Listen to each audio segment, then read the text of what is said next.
19 août, 9 h du matin. L'été, il faut un bateau pour rendre visite à Jean Rochefort. Sur l'eau, le soleil tape déjà fort. L'écriture de son livre a repoussé le rendez-vous de plusieurs mois. Pour l'entretien, Jean a finalement préféré le sud, à Paris. Je l'appelle depuis le bateau. « Allô Jean ?» Il est surpris, puis cassant. Il a zappé le rendez-vous. Mauvaise mayonnaise. Comme les chevaux sauvages qu'il connaît bien, Jean Rochefort est parfois difficile à approcher.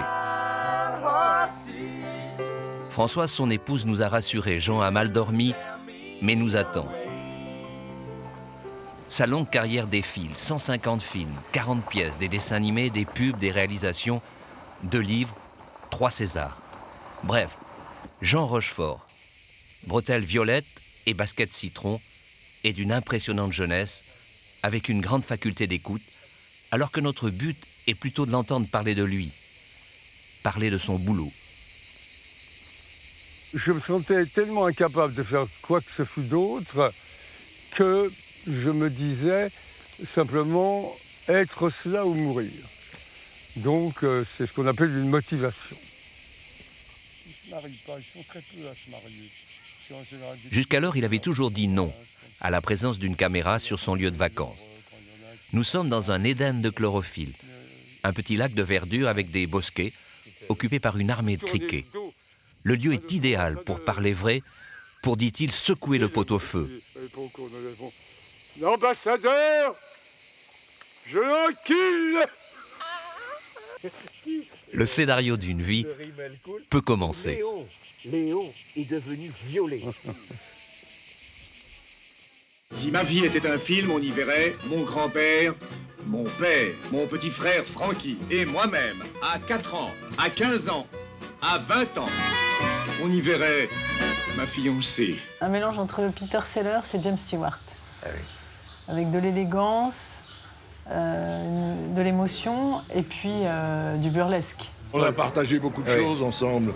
On est des amis depuis toujours, comme des frères. Mieux que des frères, d'ailleurs. Combien? Faramineuse des conditions. Je veux savoir combien! Si j'avais un flingue, je le descendrais. Non. C'est ce qu'on porte. Mais non. En plus, c'est même pas vrai qu'il va vous descendre. J'en ai pas capable. Mais comment ça qu'il va me descendre? Si ma vie était un film, on y verrait elle.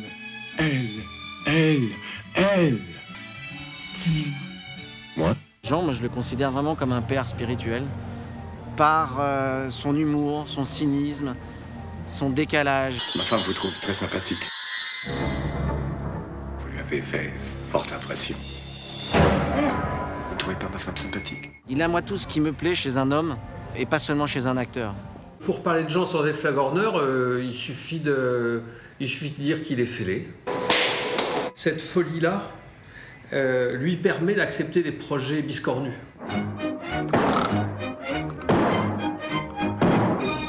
Would you like some tea?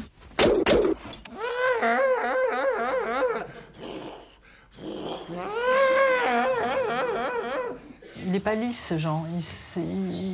C'est pas un mouton qui suit le groupe, quoi. C'est pas du tout ça. J'aimerais savoir comment ça se passe au lit avec votre mari.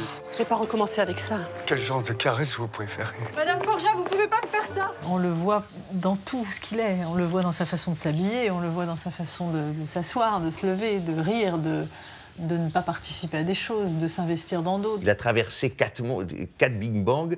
Et garder de l'enthousiasme, de la curiosité, c'est une chose, pour moi, que j'admire totalement et que j'aimerais bien avoir au 10e. Je voudrais une femme comme un rocher, comme une plante sortie de la terre, comme un arbre, comme la mer. Une émanation directe de la nature. J'ai poursuivi ça toute ma vie. Penche-toi. Il y a quelque chose à la fois de flamboyant, d'enfantin, de majestueux, de magistral. The Adventure of Don Quixote. Roll camera! The horse about to move. Come on, horsey. Cut! A very strange weather today. Si ma vie était un film, ce serait votre prochain film.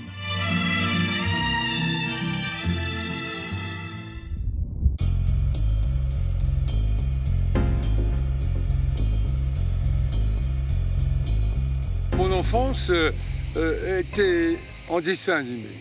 Au départ, c'était pas le costume qui m'intéressait, mais c'était d'être un chat, de recevoir un building de 30 étages sur le bout de ma queue, faire et m'envoyer vers le ciel. J'étais amoureux fou des dessins animés, pour parer sans doute à une nostalgie existentielle.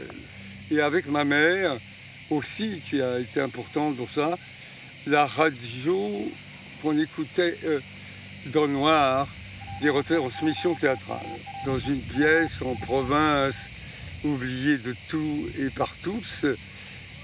On entendait, quand les acteurs se déplaçaient sur la scène, le craquement du plancher, l'acteur qui donnait sa réplique, des silences dont on ne connaissait pas le sens exact puisqu'on ne voyait pas.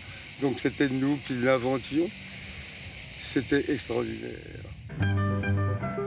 Une enfance voyageuse. Dans les valises du père, cadre dans l'industrie pétrolière. Dinard, Nantes, Bordeaux, Vichy, ajoutant un point d'ancrage breton, ici, pour les vacances, à Saint-Lunaire. Jean a 18 ans, c'est le temps des copains, des jolies filles, des bombes anatomiques, dit-il. Déjà, il est au centre de l'attention et des rires. La comédie. Phonographe de plage, amour d'été et flirt en bateau. La caméra 8 mm de Jacques Citroën va sauver Jean de la sévérité paternelle.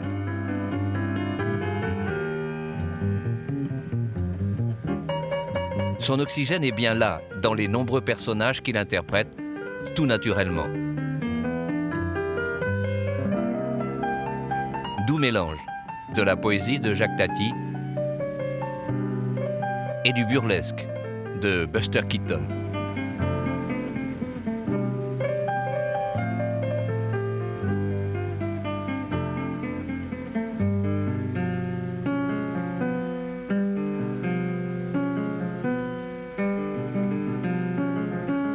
Talent évident, il doit se lancer, mais repousse toujours le moment, comme empêché par le doute.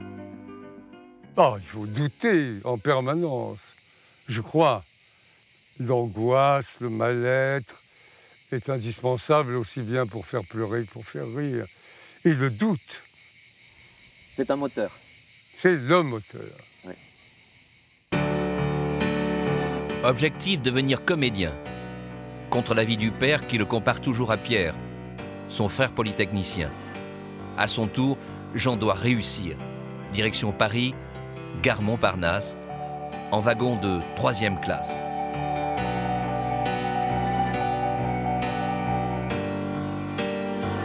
Nous sommes au début des années 50, de la bohème partagée avec son ami Besson, qui deviendra dessinateur de presse.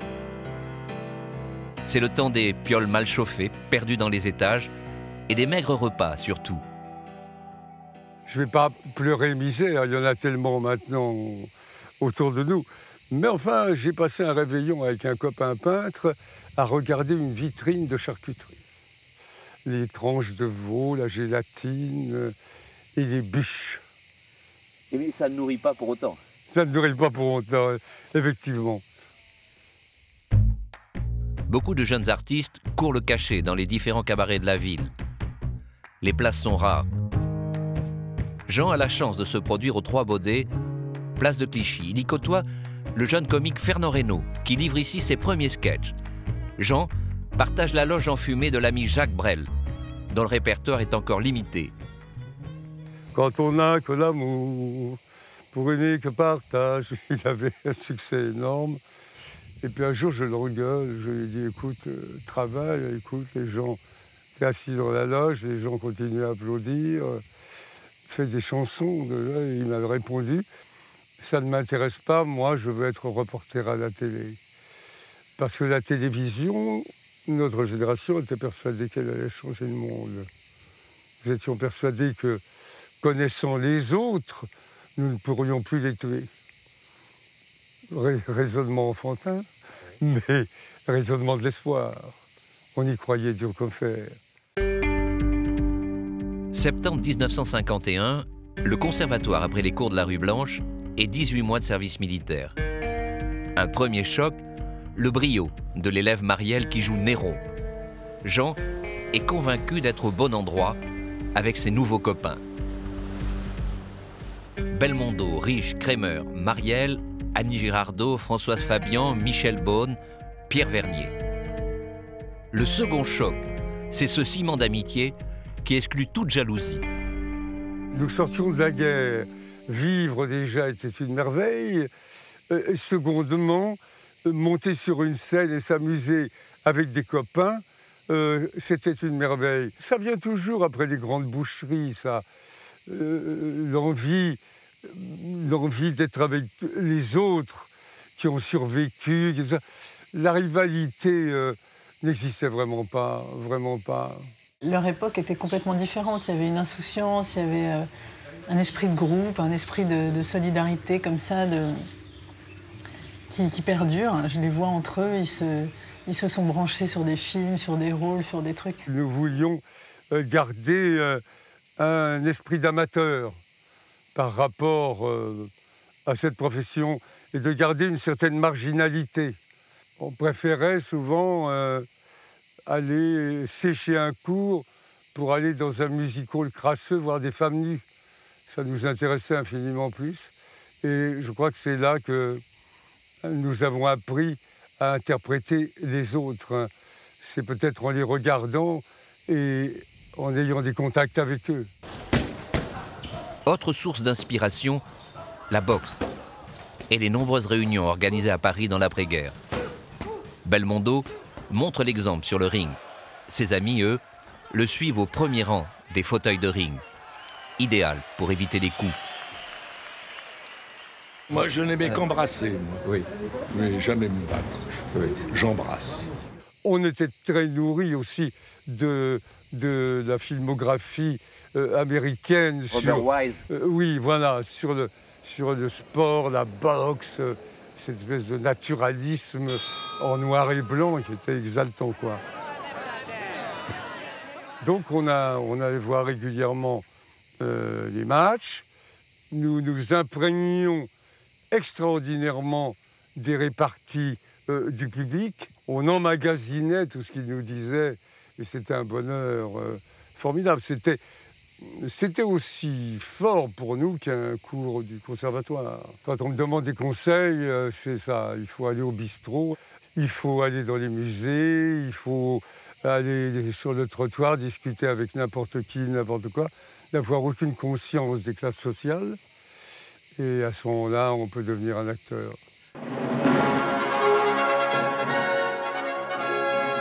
Tout le monde craque pour Belmondo.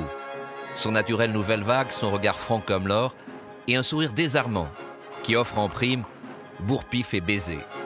Pour Cartouche en 62, Marielle devait jouer avec Belmondo.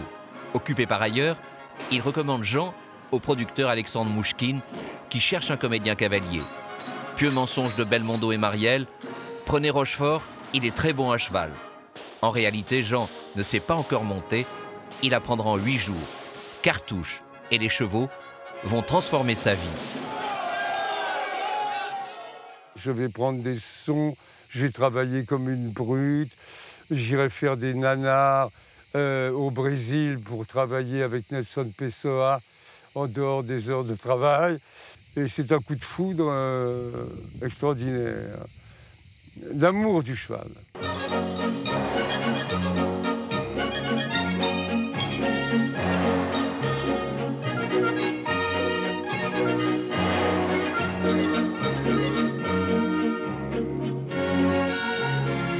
En 65, un an après le succès de L'Homme de Rio, Belmondo, Super Tintin en Technicolor, partage ses tribulations avec Ursula Andress et son ami Jean, qui l'entraîne jusqu'au Népal.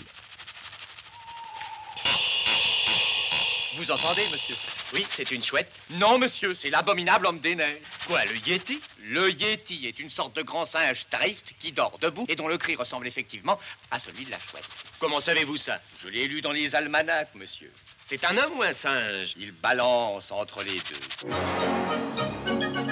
Le confort et l'inconfort aussi d'être avec Jean-Paul en pleine lumière, alors que Jean, lui, commence seulement à sortir de l'ombre. Jean-Paul, c'était le jeune premier qui faisait craquer les filles, qui était le séducteur, et puis alors quelqu'un qui déboulait, quoi, avec une nature nouvelle, qui a fait l'unanimité, quoi. Il y avait une espèce de chose comme ça, et très séducteur et très séduisant. Et si un négrefin vous sautait dessus? Je voudrais bien voir ça. Moi, par exemple. Vous? Vous vous êtes jamais regardé? Moi, je l'aurais connu à l'époque. Je pense que toutes les filles devaient être folles de Jean-Paul, quoi. Et Jean, c'est plus l'acteur qui a dû exister voilà, en travaillant des rôles, en se faisant remarquer sur des personnages, en n'étant pas forcément... c'est quelqu'un qui a un charme différent, donc qui a dû se faire connaître différemment, et du public, et des cinéastes, et des femmes, sans doute, et de tout. Dans son livre, Jean évoque leur notoriété à deux vitesses, qui amuse follement Édouard Baird, proche ami de l'auteur. Belmondo signe autographe sur autographe. Apitoyé, on m'en demanda. Pour en rire et par dérision, je signe De Funès. Rapidement autour de moi, on se presse, je persiste et signe De Funès. Puis l'amour-propre m'envahit et courageusement, je décide d'utiliser mon patronyme. Le récipiendaire. Mais qui c'est ça, Rochefort? C'est moi. Soyez gentil, signez De Funès. Oui, c'est plus simple, on gagne du temps, finalement. Si vous préférez De Funès, je vous mets De Funès. Pour toute cette bande du conservatoire, les Marielle, les Claude Rich, Crémer, et aussi les femmes, Fabien et tout ça, je pense qu'ils étaient stupéfaits parce que Belmondo était, comme a sans doute été Marlon Brando pour une autre génération en Amérique, ou James Dean, avait une sorte de... correspondait à l'époque, d'ailleurs, il n'y a qu'à voir le nombre de gens différents ont été cherchés, comme Depardieu l'a été après. C'était quelqu'un qui était... il marchait partout, et puis on avait envie de le voir sortir un flingue, on avait envie de le voir chez René, on avait envie de le voir chez Godard, c'est comme on avait envie de voir Depardieu partout. C'était l'époque, c'était une sorte de façon d'être voyou dans l'époque. Et ils ont accepté leur admiration. Et quand on admire, on n'est pas jaloux.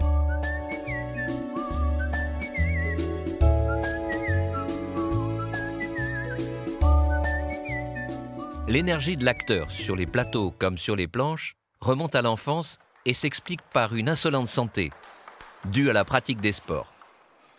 Natation, ping-pong, voilà deux sports que j'ai pratiqués en compétition. Une entraîneuse anglaise, vraiment avant-gardiste, parce qu'une lesbienne qui était affirmée, le sac à provisions était plein de godemichets, m'avait repéré en train de jouer en Bretagne, comme ça, à 13 ans, en train de jouer au ping-pong avec un copain. Elle avait été championne du monde de double mixte à l'époque. Et elle m'a prise en main, à la grande colère de mon père, et m'a imposé 3 heures d'entraînement. Sans figurer du terme. Oui, oui, oui. 3 heures d'entraînement quotidien, oui. Pour faire de moi un immense champion, parce que j'avais quand même un grand défaut, gagner ne m'intéressait pas. Alors, évidemment, c'était ennuyeux. Mais tu as été deuxième série de ping-pong. Voilà, oui.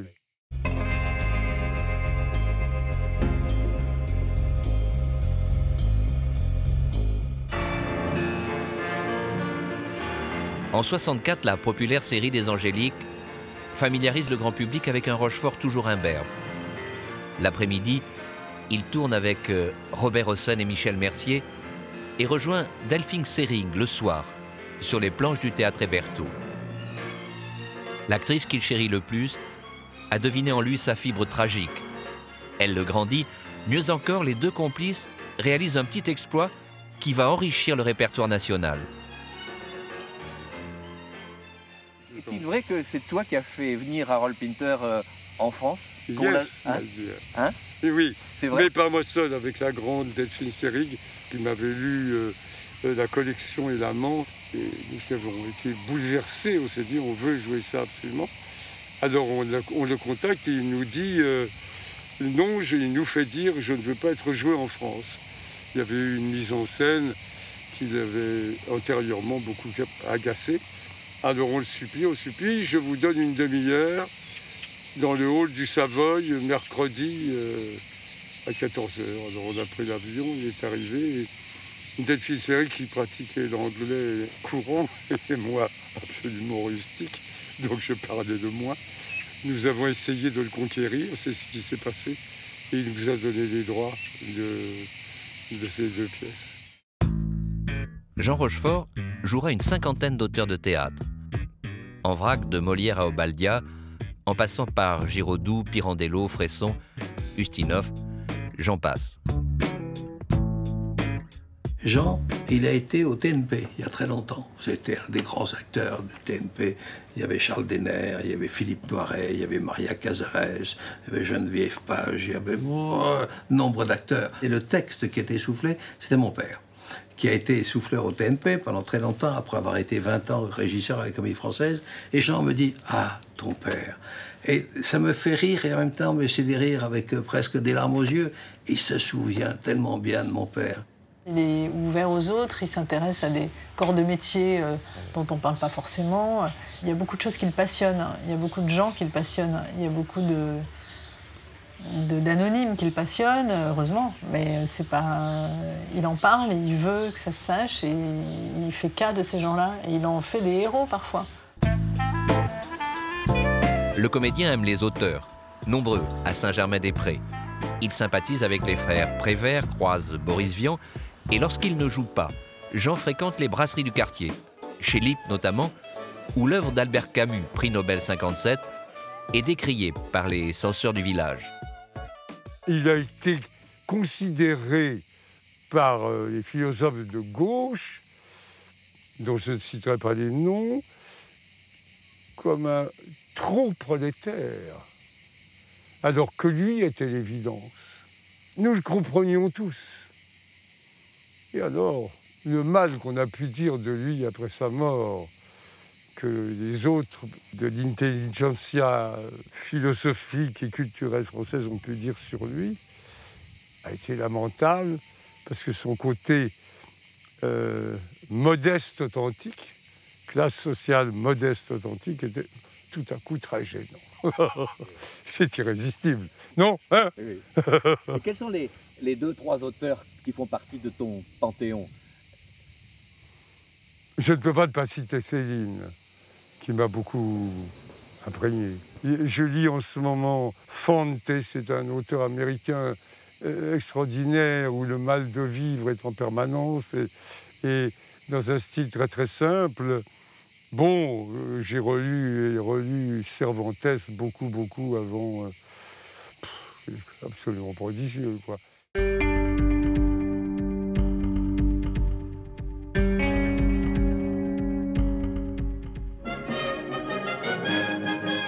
En 1975, Bertrand Tavernier réunit Noiret, Rochefort et Marielle. Que la fête commence, un petit bijou. Et pour Jean Rochefort, le César du meilleur acteur dans un second rôle. Au passage, le récipiendaire rend hommage à Tavernier. Il m'a appris, dira-t-il, à tutoyer la caméra. Il m'a libéré. On dit que l'argent n'a pas de religion, bah c'est fou, l'argent est protestant. Et c'est pourquoi ces 4 têtes de bons catholiques vont tomber. Après des années de contrainte et d'hypocrisie bigote, c'est le règne du libertinage. À ces petits soupers, on badine, on fait l'amour, on jouit. C'est un foutu bordel. Ce n'est pas aujourd'hui que l'on verrait pareil désordre. Le régent fait figure de diable. Son ministre, l'abbé Dubois, fait figure de démon. Un démon qui veut devenir archevêque, normal. La réponse de Jean à son frère Pierre, le polytechnicien devenu amiral dans la vraie vie, se trouve ici, dans la magistrale interprétation du commandant de bord Rochefort, plus vrai que nature. Le César 78, pour son chassé-croisé avec Jacques Perrin, dans le Crabe-Tambour. Le scénario est très simple. Le commandant que je jouais a promis à Jacques Perrin qu'il le suivrait et qu'il rentrerait dans l'OAS avec lui. Et puis, le personnage que je jouais manque à sa promesse. Le choix de l'homme n'est pas entre ce qu'il croit le bien et le mal, mais entre le bien et un autre bien. Il faut choisir. Et le type le poursuit jusqu'à l'Atlantique Nord pour, sachant que ce personnage va mourir, il présente ses excuses et qu'il avoue. Et l'autre n'avouera jamais. C'est tout. C'est rien. C'est magnifique. C'est la recherche aussi d'une amitié. C'est la recherche aussi d'une parole donnée. Et une parole donnée, ça a été l'Algérie, c'est vrai. Mais c'est le fait que l'homme, à un certain moment, s'engage. Et il s'engage pour des causes qui, en plus, c'est pas s'engager pour n'importe quoi, mais si elles sont nobles, l'homme laisse un sillage derrière lui merveilleux. Ne le jugez pas, docteur. Ne le jugez pas. Qui êtes-vous pour le juger? Croyez-vous aussi peut-être qu'il était innocent? J'adore sa façon de jouer sur la sobriété, en fait, de l'intériorité, tout ce qui se dégage de lui et qu'il ne démontre pas, voilà. Ça a été une aventure extraordinaire de se retrouver marin de haute mer, comme ça, du jour au lendemain, et de passer 2 mois dans l'Atlantique Nord en février. Je crois qu'il a rencontré la mer dans le Crabe-Tambour, même s'il la connaissait auparavant, et qu'il s'est rendu compte le premier ou le deuxième jour, mais nom de Dieu, on va aller jusqu'à Terre-Neuve, ça va nous prendre combien de temps? Et quand on sera à Terre-Neuve, quand on sait qu'il y a des brouillards, il y a de la brume sur les hauts plateaux comme ça de Terre-Neuve, combien de temps on va rester? Il y aura peut-être des moments où on va pas pouvoir tourner, donc on va rester d'autant plus sur le tournage. Une bouteille pleine de vin, c'est déjà du rêve. Mais avec un bateau dedans, toute voile dehors. La mer vous oblige à une vigilance, à un respect de la mer. Un respect de la mer, ça veut dire qu'on ne fait pas n'importe quoi en mer.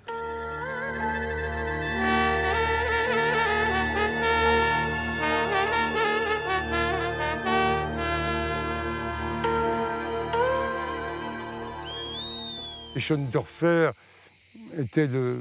Oui, il vient de mourir, là, il n'y a pas longtemps. C'était quand même un personnage assez étonnant, hein, qu'on a accusé d'extrême droite, mais tout cela était faux. C'était un homme de guerre, c'est-à-dire il était journaliste, mais il avait dans ses livres et dans son cinéma une sorte de lyrisme douloureux qui était admirable. Pourquoi certains ont beaucoup aimé les Crabe-Tambour? C'est pas simplement une histoire de marine, c'est pas une histoire simplement de marine nationale, c'est pas simplement d'uniforme. Non, il y a les horizons. Et c'est quoi les horizons? C'est que chacun rêve de l'endroit où il peut aller. Et au bout où il peut aller, c'est presque à la recherche de soi-même. Parce que là-bas, on se retrouve. Donc il y a besoin de traverser une épreuve. Et l'épreuve, c'est la mer.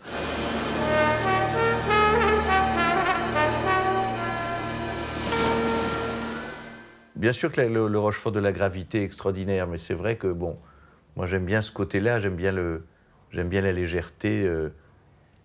La légèreté du personnage développé avec Yves Robert. Un éléphant, ça trompe énormément. Films d'auteur, puis films commerciaux. Yves Robert élargit la palette de gens avec l'éléphant et nous irons tous au paradis. C'est l'histoire très agitée des démêlés de certains hommes. Je vous fais peur ou quoi? Non. Avec certaines femmes Ça me fait chier. qui ne sont pas nécessairement les leurs. Si on dînait. Tu fais pas faire l'amour maintenant, quand même. Me troubler. Les textes de Jean-Loup Dabadi sont taillés sur mesure pour ces dames et la bande des quatre copains dragueurs. À la maison, les mômes sont transistors, 38 piges. J'aime pas les formules, mais c'est une femme heureuse. Yves Robert montre tout ce que nous avons de rigolard, douloureux, lâche, grotesque et tendre.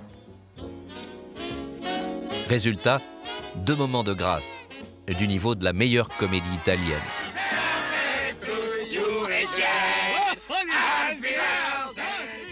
Je suis devenu le représentant du français aisé des années 70, 75. Le type qui avait un barbecue, une résidence secondaire, une maîtresse, il y avait 30 000 chômeurs. Voilà, alors j'étais devenu un peu l'image de ça. J'ai des répliques même qui me restent d'un éléphant, ça trompe énormément. À savoir J'en ai tellement.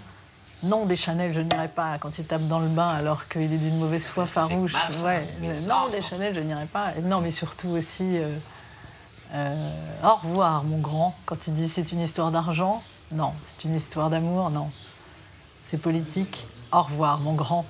Quand il fait ces trucs-là, mais je peux crever. Oui, avec son imperméable, quand il se planque alors qu'on voit que lui.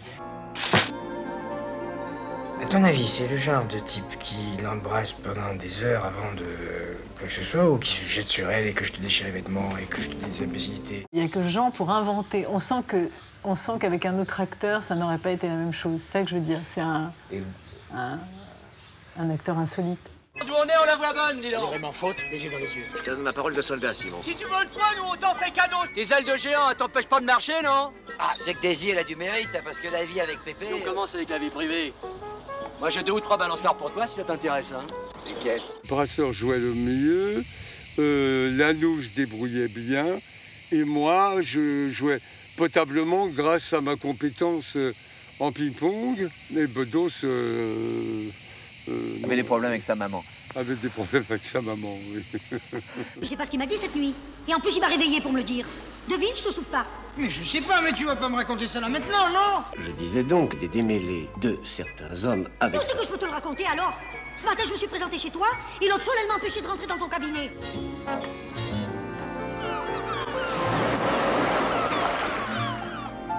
Je reste chez moi. Un éléphant. Avec papa. Ça trompe. Et mes enfants. Énormément.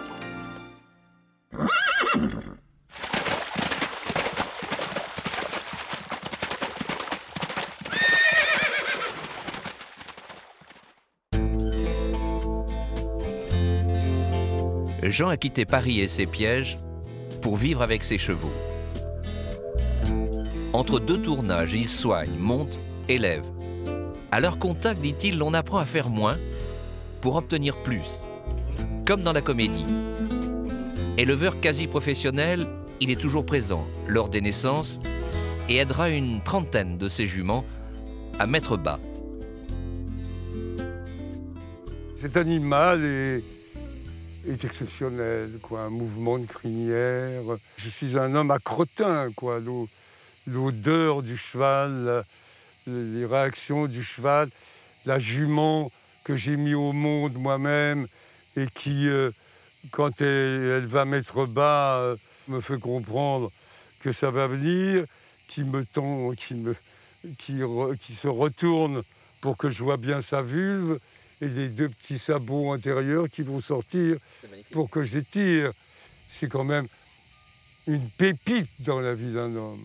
Je le vois très bien la nuit, comme ça, embouillé, sa famille dort. Il a dit non, moi je vais rester à l'écurie avec Fujita, ma jument B, et je vais attendre la nuit qu'elle mette bas. Je le vois assis dans la paille, comme ça, la regardant, lui dire « Bah ma vieille, c'était mal. » Ma grande. L'éleveur Jean Rochefort est à l'origine de la première transplantation européenne d'embryons chez une jument. Une implication qui lui vaut le mérite agricole, la seule récompense dont il soit vraiment fier. Quand il a vu que Raffarin était à -8 dans les sondages, était l'homme politique le moins populaire de la Ve République, avant François Hollande, il s'est empressé de lui demander de lui remettre son mérite agricole. Il trouvait que c'était assez élégant de demander à l'homme politique le moins populaire de France de lui remettre la seule médaille qu'il trouvait un petit peu digne, puisqu'il préfère être connu comme éleveur de chevaux que comme acteur. Une réussite qui a entraîné un lien inattendu avec les grands de ce monde. Soirée de gala à l'Élysée, il dîne en petit comité avec Henry Kissinger et la reine d'Angleterre. À un moment, Giscard dit « Majesté, Jean Rochefort n'est pas seulement un acteur reconnu en France, tout ça, mais il est également cavalier, éleveur de chevaux. » Et alors, elle me pose une question très matoise, en disant « Ah bon ?» avec une certaine indifférence. Et je lui réponds « Oui, Majesté, j'étais très heureux de voir votre fille gagner les championnats d'Europe ce jour-là. » Alors là, la glace s'est brisée, et Elisabeth et moi, nous avons parlé très très longuement de chevaux, puisque c'était un sujet qui la passionnait plus et autant que moi. Donc nous avons un coup d'affection, comme des joueurs de foot, quoi, où je ne sais pas qui se retrouvent. Et ça a été une soirée extraordinaire et très très drôle. Au micro d'Equidia et de France Télévisions, le commentateur Rochefort fait un tabac lors des grands événements équestres. Son regard et son expertise ici sur un couple champion du monde et champion olympique, Jean Teller et son cheval Espoir. Le mot qui me vient à l'esprit, là, tout à coup, c'est le mot foudre. Il y a quelque chose d'assez foudroyant dans son énergie, dans ses départs. C'est la rencontre de la foudre et du calme.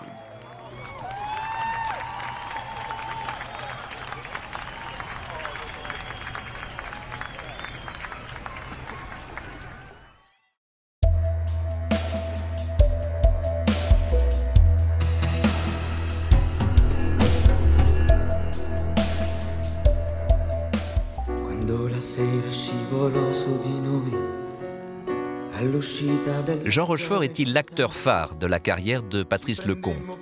Et vice-versa. 7 films les rassemblent. Tandem, tourné en 87, raconte l'émouvante fin de carrière d'un animateur radio lâché par sa direction.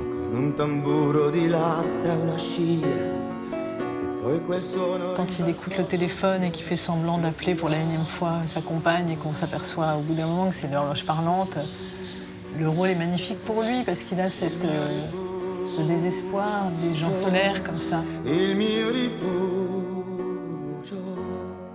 C'est surtout le film du début de notre histoire d'amour, puisque le tout premier film avait été une catastrophe de rapports humains qui grinçaient beaucoup, qu'on ne s'était pas vu pendant, je sais pas, 10-12 ans, et que quand j'ai fait Tandem, ça a été nos retrouvailles, c'est là qu'a commencé notre histoire.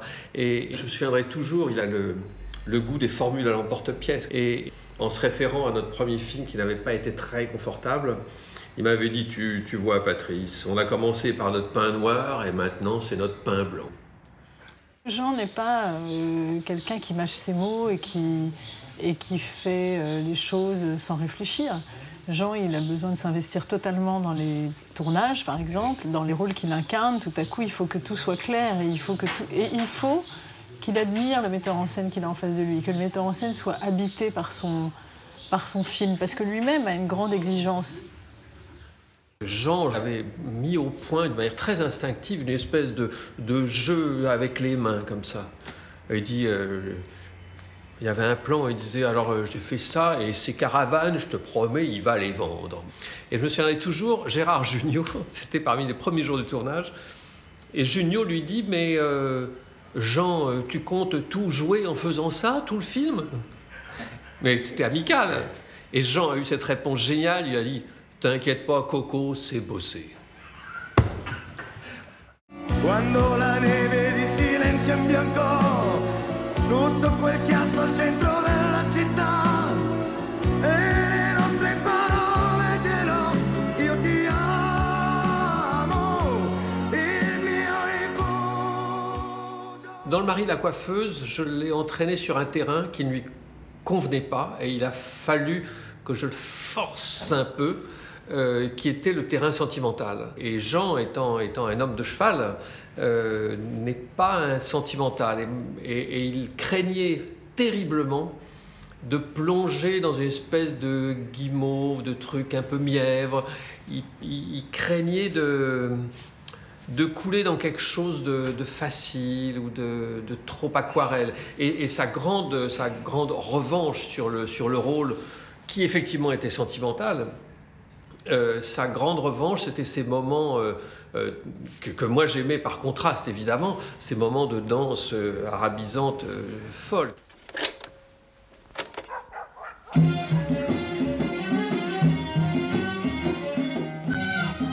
Quand on enjambe à ce point la crainte du ridicule, on atteint au sublime.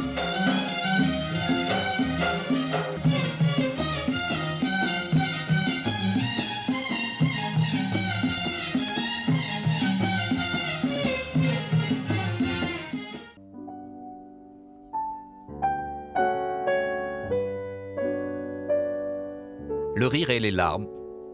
En 2004, l'hommage de Jean à son compagnon des Trois Baudets, l'ami Fernand Reynaud, mort sur la route, 30 ans plus tôt.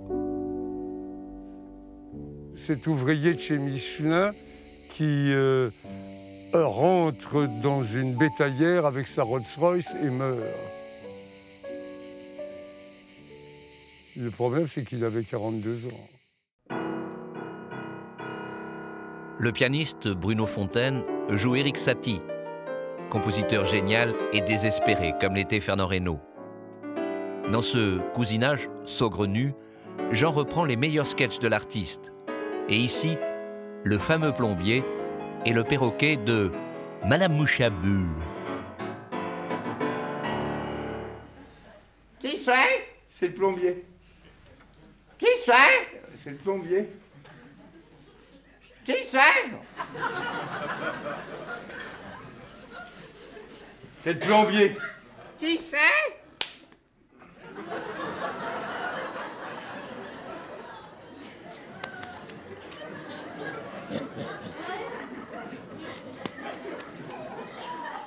Le plombier. Je l'ai très bien connu, Fernand, toujours le cabaret. Et c'était un homme profondément triste, profondément malheureux. Dans tous ses sketchs, il était une victime. Il ne gagnait jamais.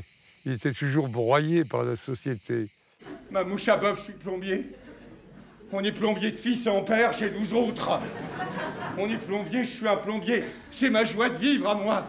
C'est mon bonheur à moi. Qui c'est?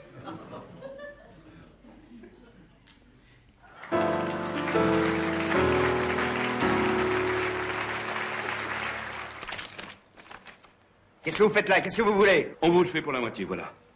La moitié de quoi? Moitié prix.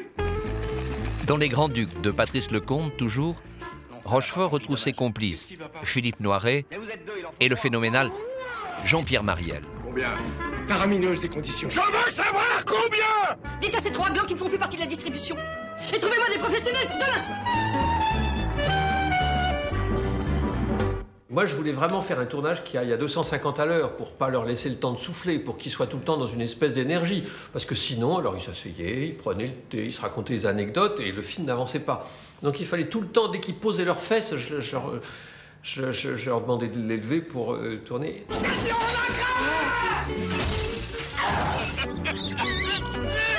Je souris. Pourquoi? Ce qui m'a touché infiniment avec eux trois, c'est que quand certaines scènes étaient jouées par l'un ou par deux, mais pas par les trois, ceux qui n'étaient pas du plan étaient tout le temps à côté de la caméra pour regarder ses copains jouer. Et ça, et il y avait de la gourmandise chez eux. Et d'ailleurs, à ce sujet, Philippe Noiret m'avait un jour dit un truc qui m'a percé le cœur. Il n'était pas du plan, et c'était un plan avec Mariel et Rochefort. Et Noiret les regardait avec une espèce d'admiration et d'envie, comme ça. Puis il m'a pris par la manche, puis il m'a dit « Vous voyez, Patrice, Jean et Jean-Pierre, ils ont quelque chose que je n'aurai jamais. La folie. »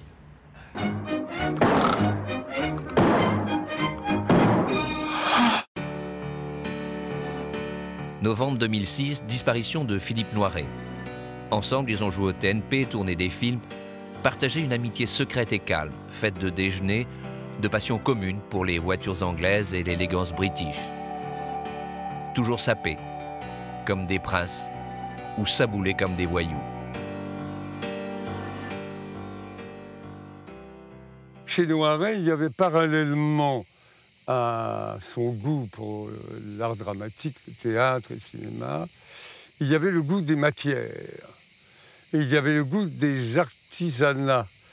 Il était capable de passer 2 heures parmi des artisans qui faisaient du cuir, qui faisaient des fleurs ou n'importe quoi d'autre, des bouquets, et s'y intéressait passionnément. C'était l'amour de la matière, hein? C'est-à-dire une chose totalement sincère.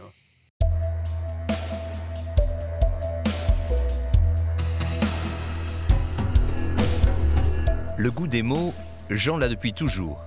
Il écrit comme il joue, sans verbiage, mais avec malice.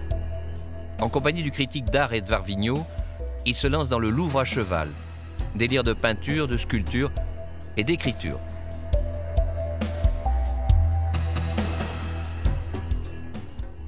Les 3 chevaux de Delacroix sont dans des stalles. Quel regret que ces œuvres ne soient pas olfactives. Quoi de plus délicieux que l'odeur du foin, de la paille et des chevaux. Alors, je pense que ça sent un petit peu le crottin quand même. C'est une grille de lecture du monde, quoi. C'est un moraliste, c'est quelqu'un qui a une vision de la vie, quoi. D'ailleurs, quand il parle, c'est extraordinaire parce qu'il parle vraiment par aphorisme. C'est quelqu'un dont les phrases restent. C'est-à-dire que j'ai un nombre de phrases dans ma tête que Jean m'a dit comme ça au détour dans une situation où ça m'est toujours resté. Par exemple, quand il m'a dit un jour « Chonchon, n'achète jamais le barbecue ».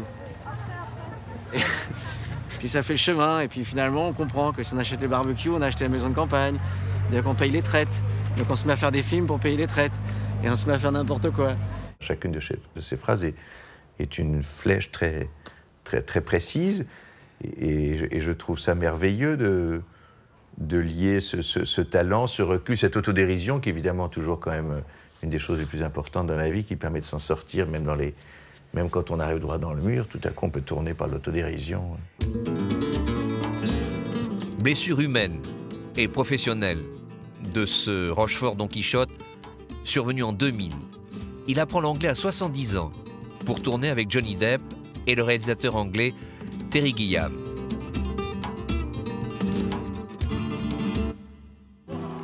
From the director of Time Bandits and 12 Monkeys comes the adventure of Don Quixote.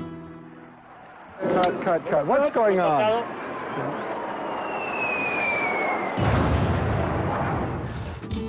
Budget de production insuffisant, va-et-vient d'avions de chasse, tempêtes de sable, pluie torrentielle, et pour achever le tout, Jean Rochefort est victime d'une double hernie discale. L'homme de cheval ne montera plus jamais. Le film ne se fera pas, mais accouche d'un making-of qui témoigne de la vengeance de Cervantes sur le réalisateur. Je me suis consolé et Johnny Depp, qui est un ami, est un peu d'accord avec moi la dernière fois que nous sommes vus. Je crois qu'on aurait fait un mauvais film. Pourquoi? Parce que notre metteur en scène, Terry Gilliam, qui a fait un très beau film qui s'appelait Brasil, après les autres sont discutables, était quand même un fanat des effets spéciaux, des choses comme ça. On avait un coup dans l'aile. Getting violent. There's the trailer for the film right there. Coming soon. Et je trouvais, quand on relit Cervantes, qu'il est absolument l'opposé de ça. Tout est vérité pour lui. Et oui, il y avait un hiatus énorme et on était très mal partis. Le malaise est total. La production avait affamé Rocinante pour plus de vraisemblance. Le cheval est mort peu après. Jean l'apprendra de retour à Paris. Il en fera une dépression.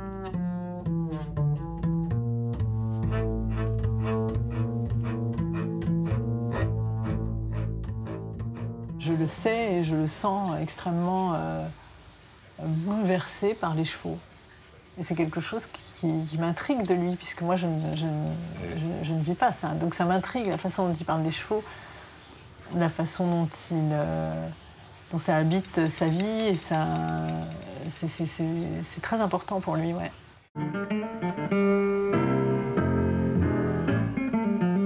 Longtemps avant le drame, le cheval qui lui a tant donné a bien failli tout lui reprendre, au point de le laisser dans la dèche, sur le trottoir. J'avais besoin de nourrir les chevaux. Une fois, d'ailleurs, j'ai eu un huissier dans la cour de ma ferme qui avait failli écraser mon fils Pierre. Alors, je suis en colère, je sors, je dis « Mais alors, qui êtes-vous? Vous auriez pu écraser mon fils, tout ça.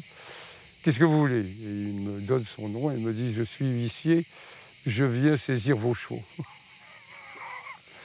48 heures après, coup de téléphone. Est-ce que ça vous intéresserait de vanter le café, machin? Mais volontiers, monsieur. J'ai dit oui tout de suite, évidemment. Et mes chevaux sont restés à la maison. Le milieu lui reproche de faire des pubs à la télé, de vendre son âme au diable pour nourrir ses chevaux et continuer l'élevage. Il s'en fout. Cette pub, réalisée par Delphine Glaise, rejoint son obsession de toujours, la fascination du chimpanzé. Écoute, Lapin, t'es pas complètement abruti. Alors dis-moi pourquoi ça marche, l'idée TGV?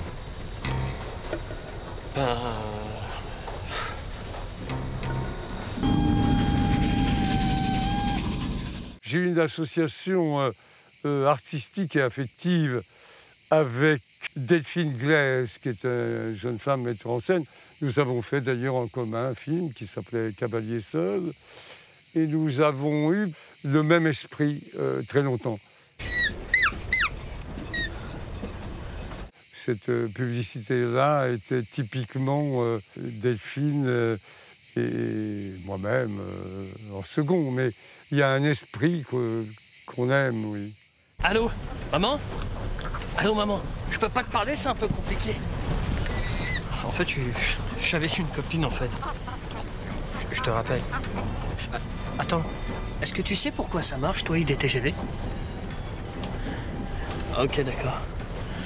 Bon, bah, laisse tomber. Qu'est-ce qu'elle a dit? Qu'on s'en fout, pourquoi ça marche? Ça marche, c'est tout. Elle va pas bien. Hé, les filles, dites à celui qui trouvera pourquoi ça marche que je lui filerai 1 an d'IDTGV gratos. Gratos à 1 an. Gratos.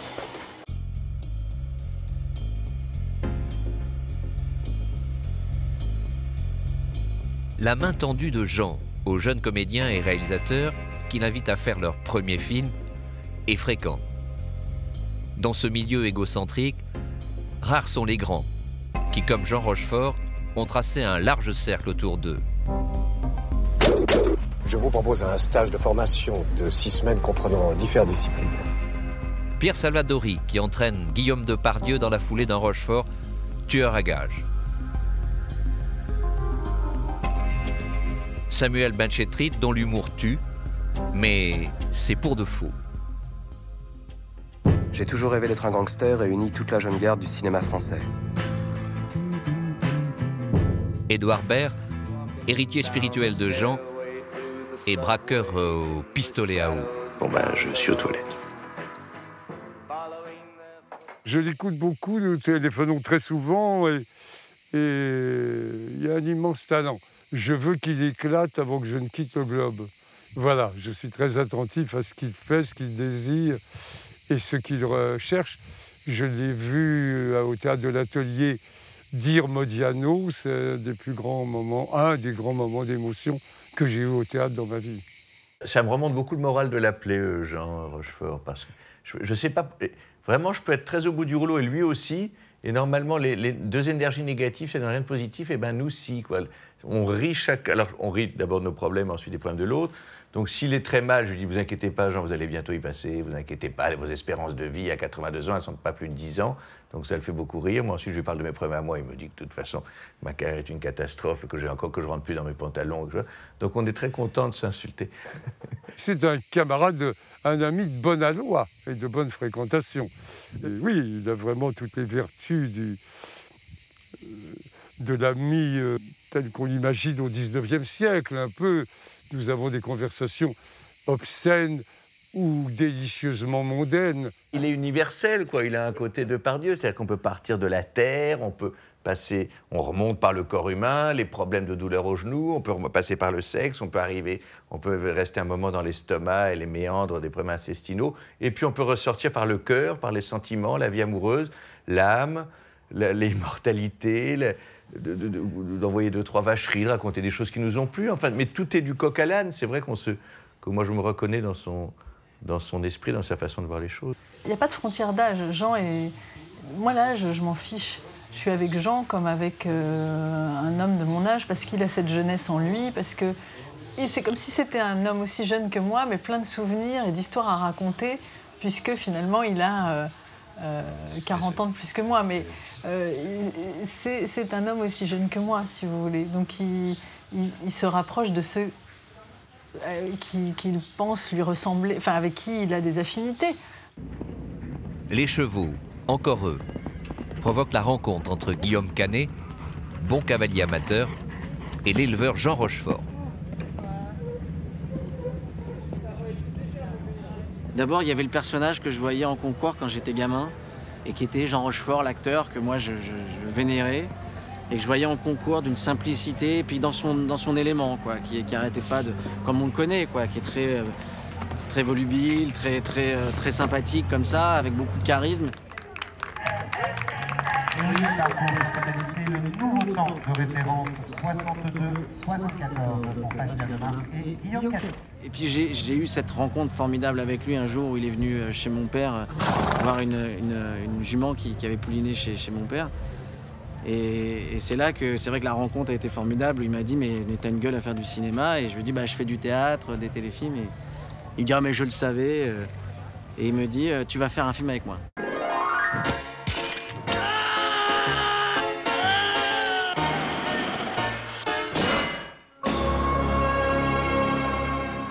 Je lui dois tout parce que ce film m'a permis d'en faire d'autres.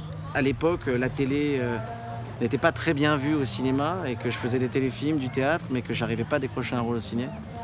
Et que c'était un très beau rôle et qu'on a eu une complicité énorme sur ce tournage.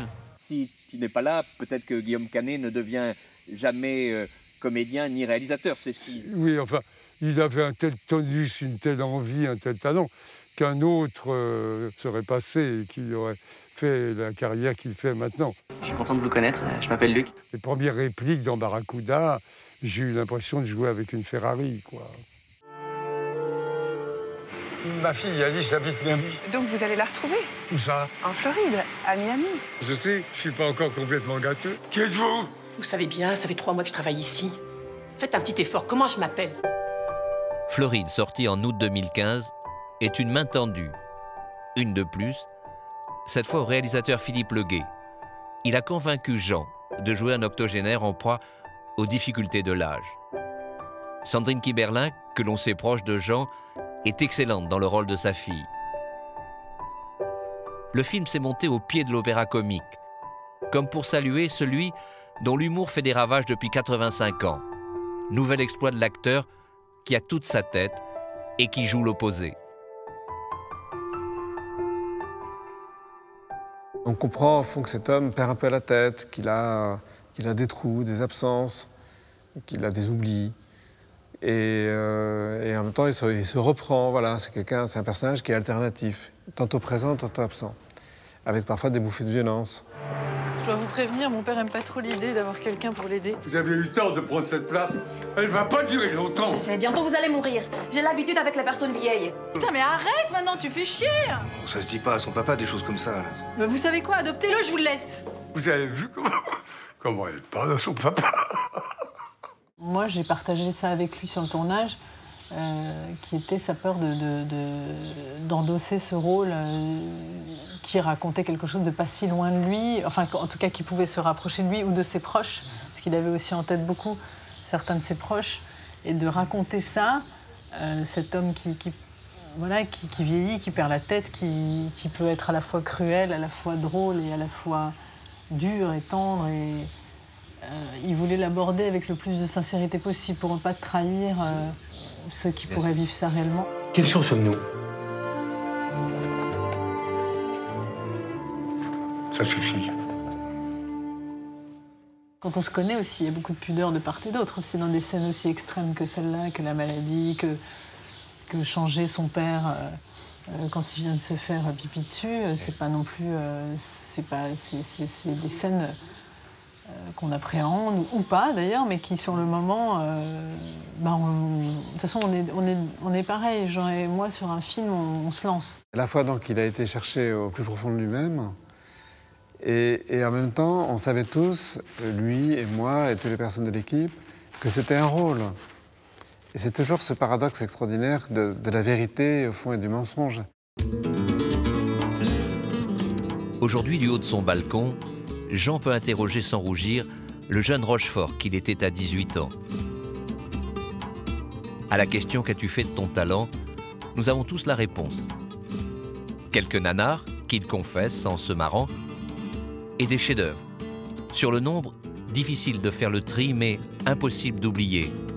Polymagou, Brûlot sur l'arrogance des gens de télé, Calmos, comédie poil à gratter, en plein mouvement féministe. Le Cavaleur, jolie petite musique de chambre. L'homme du train, Johnny et Jean en tendresse à Venise. Ridicule enfin, avec ses dialogues ciselés et plantés au cordeau.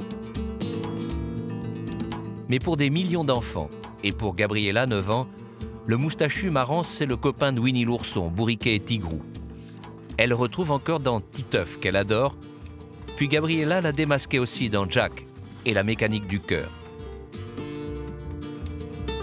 À plus de 85 ans, Jean Rochefort n'a toujours pas renoncé à ses audaces.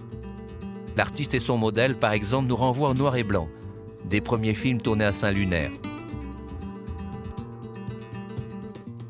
Jean Rochefort, magistral, s'est beaucoup inspiré du sculpteur Paul Belmondo, le père de Jean-Paul, dont il a fréquenté l'atelier, et d'Alberto Giacometti, cet aîné croisé à Saint-Germain-des-Prés.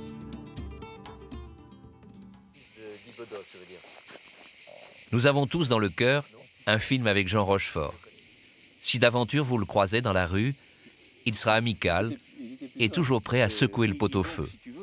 Vous serez surpris par sa jeunesse, ses contre-pieds en basket citron. On aura compris que ce dandy fêlé est avant tout pudique et profond. À Vichy, alors, oui, c'est là où l'enfant de 14 ans découvre que nous sommes aussi des monstres. Des monstres, j'ai vu des choses horribles et ça m'a marqué profondément. Toute ma vie, ça m'aura obsédé. On lapide de jeunes filles et puis on pisse sur leurs cadavres. Elles ont mon âge, les jeunes filles, elles ont 15 ans. Bon. Alors, c'est resté là, tout le temps, dans ma tête, toute ma vie. Ça ne va pas mieux. Ça continue, c'est presque de pire en pire. Qu'est-ce qu'on devient? Qu'est-ce qu'on est en train de faire? Qu'est-ce qu'on est en train de détruire? Pourquoi est-ce qu'on tue l'autre? Et alors, ça me hante beaucoup. J'ai des enfants, nous avons tous des enfants.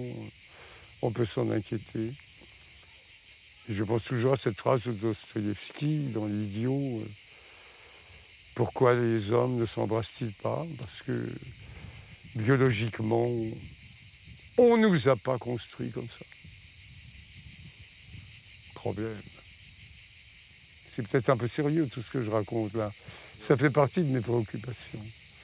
Avant de faire ma valise. Ouais. Mais si ça tu le coupes si c'est trop sérieux, trop machin.